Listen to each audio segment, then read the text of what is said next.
Good morning, my friends. My name is Melissa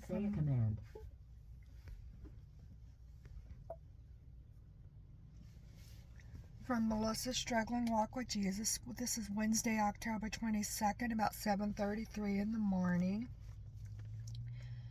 And today I am working on sharing the Amplified Holy Bible with you and the Navigator's Bible reading plan with you. And I will be sharing 1 Corinthians chapter 8. And so 1 Corinthians chapter 8, the title is Take Care with Your Liberty. And it says, Now about food sacrificed to idols, we know that we all have knowledge concerning this. Knowledge alone makes people self-righteously arrogant. But love, that unselfishly seeks the best for others, builds up and encourages others to grow in wisdom. If anyone imagines that he knows and understands anything of divine matters without love, he is not yet known as he ought to know. But if anyone loves God with all filled reverence, obedience, and gratitude, he is known by him as his very own and is greatly loved. In this matter, then, of eating food offered to idols, we know that an idol is nothing in the world. It has no real existence, and that there is no God but one.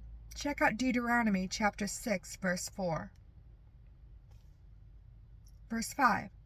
For even if there are so-called gods, whether in heaven or on earth, as indeed there are many gods and many lords, yet for us there is but one God, the Father, who is the source of all things, and we exist for him, and one Lord, Jesus Christ, by whom are all things that have been created, and we, believers, exist and have life and have been redeemed through him. Check out Malachi chapter 2, verse 10. In verse 6, where it says, who is the source, other Bible literature says, from whom are all things. Verse 7, however, not all believers have this knowledge, but some, being accustomed throughout their lives to thinking of the idol until now as real and living, still eat food as if it were sacrificed to an idol. And because their conscience is weak, it is defiled, guilty, ashamed. Where it says, as if.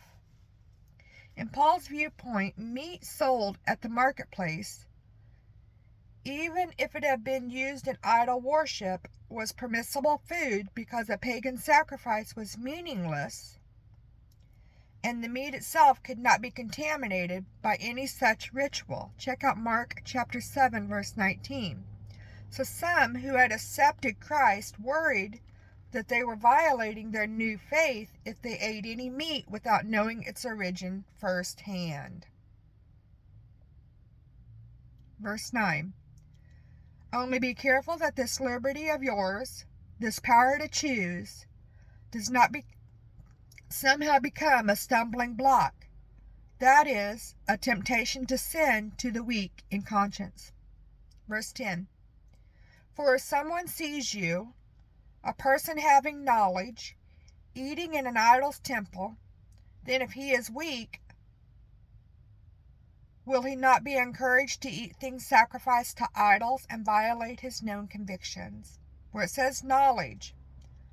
For example, the knowledge that no harm can come from eating the meat, since in reality, the sacrifice is meaningless. See the note in verse 7. Also in verse 10, where it says eating. Other literature says reclining. For example, the position in which people dined. Verse 11. For through your knowledge, spiritual maturity, this weak man is ruined. That is, he suffers in his spiritual life, the brother for whom Christ died. And when you sin against the brothers and sisters in this way, and wound their weak conscience by confusing them, you sin against Christ.